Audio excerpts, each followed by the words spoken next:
Well, I'm Indrani Datta in English, Indrani Datta in Bengali. I was born in London in 1979, and I lived here until I was 4.5. And then my parents and I moved back to India, Calcutta, in 1983 when I was 4.5, and stayed there for 7 years until 1990. We came back and I did my secondary schooling, and then all the exams that come after that, and the dance took place wherever I went, basically. Okay. So you said the dance took place wherever you went. So you started off in England, I take it. That's right, yes. My dance really started through a very, very important person in my life who was my first nanny.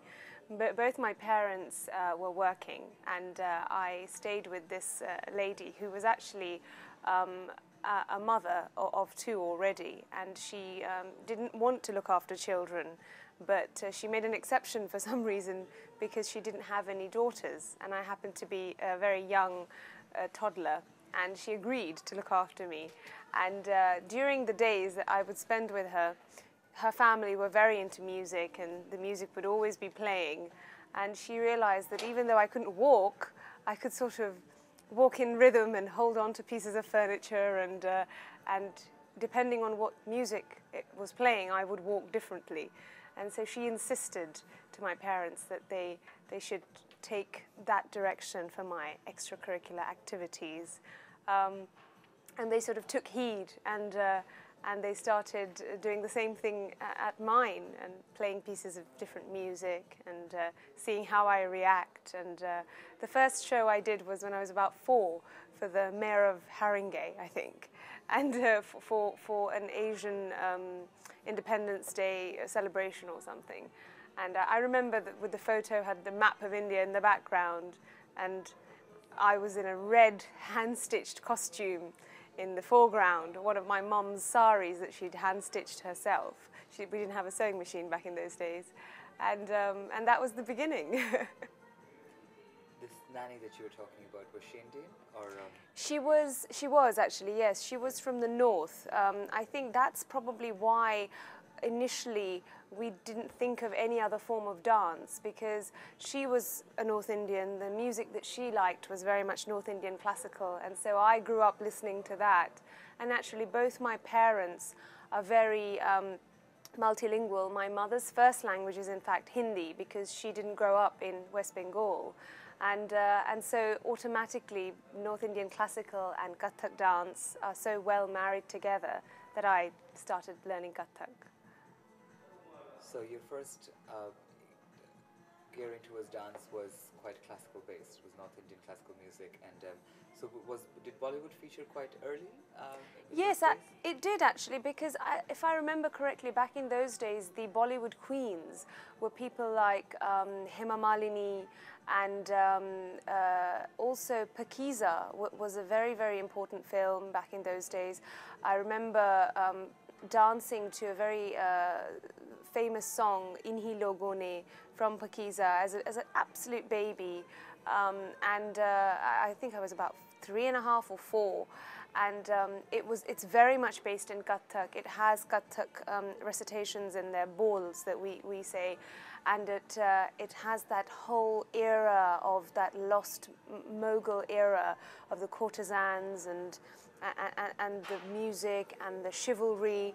And all of that was in the film, sort of, I think, pervaded slowly by slowly into, a young child's mind. And so from the very start, I knew that learning Kathak would mean more than just doing the steps on a dance class. It meant a way of life, really. So Bollywood and Kathak came to you at a very early age. Very much so, in my formative years, I think, very much so. I was aware that there was also Bharatanatyam because of Hema Malini's dance caliber, and also the other South Indian actresses who were making it big in Bollywood, and they would obviously show different types of Bollywood dancing through the style of Bharatanatyam. I remember seeing a film a long time ago called Nache Mayuri, and the whole film was based about this sort of young girl who'd lost a limb and who'd then relearned how to dance, and that was inspirational as well. So Bollywood definitely featured in there. It's only now when I look back that I realized that actually it did have quite strong influence, but at the time you don't realize it. It's just around you and in everything. So in a way saying that Bollywood almost introduced you to the classical forms. It was because you saw Hema Malini and Vijayanthimal and people like that that you were aware of Bharatanatyam, or you were aware of the other classical forms.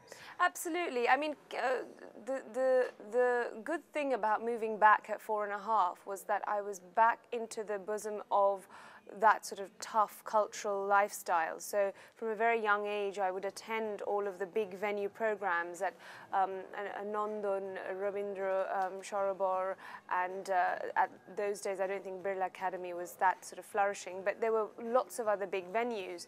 The annual Ananda Shankar festival that took place. And so my parents made it a point, despite me barely being able to walk and look above people's shoulders, they'd still take me to shows, and I'd see all of these wonderful dancers who'd take 3 hours in makeup, and I just couldn't understand why it would take 3 hours. So I saw all of those classical forms in their pure form. But at that young age, the Bollywood is very easy to connect to.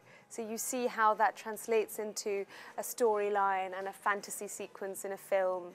And obviously then you're at school talking with your friends, and they're trying to do their own little versions in school plays of their favorite films. So it kind of reaches other parts of you that perhaps just watching as a formal audience may not work at such a young age. Bollywood and Kathak did come together to me at a very early age. We saw films that had the sort of classical base of either Kathak or Bharatanatyam, or even the temple dance form of Odissi. And from that, you know, little kids would get inspired, and I guess I was one of them. And then being back at school, talking with friends, and finding out what their favorite sequences were, you then realize that actually there's a lot behind these dances. It's not just, you know, one dance sequence where the heroine changes her costume 7 times in a song. It's much more than that. There's choreography, there's a beginning, middle and an end, there's quite complicated dance steps. And so once I'd started actually learning dance properly at the age of about 5.5, 6, I started my Kathak lessons at that age. I then realized that there's a lot more to it than just sort of doing your 1, 2, 3, 4 balls and doing your homework and making sure that you're covering what the teacher's telling you to cover.